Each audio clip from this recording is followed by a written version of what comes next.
So are y'all confused about how to prune your tomato plants? I was super confused for years. And living here in the desert, I didn't think we needed to have bare stems and be taking off a lot of leaves and things, because then our fruit gets sunburnt and ruined. So I didn't really do it for a long time. But this year, this tomato garden is super crazy, and I can't hardly walk down the path.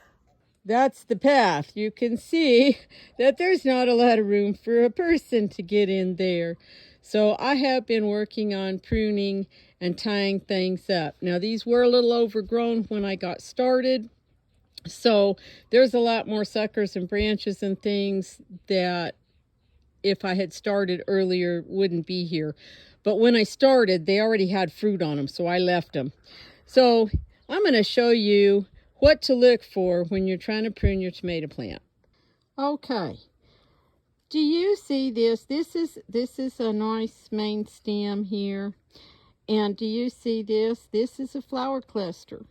Do you see how it's growing straight out of the stem? It's not growing out of a leaf space. So we want to leave those guys. So if you see a little bit of green popping out straight out of the stem, you want to leave it. Now look at this. This is a stem. Here's the stem, and here's a leaf.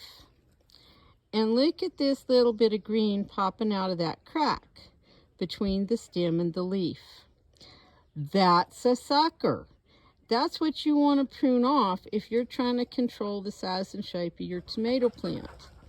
Now, if you left it to grow, it will make a big branch and it will eventually have flowers and fruit on it. But if we're trying to control our size and shape, we want to get rid of it. So here's the easy thing to remember. If it's growing bare out of the stem, leave it be. But if it's growing in the crack, wipe that crack. Just take and pinch that little guy right off. So remember, just wipe the cracks and you won't go wrong.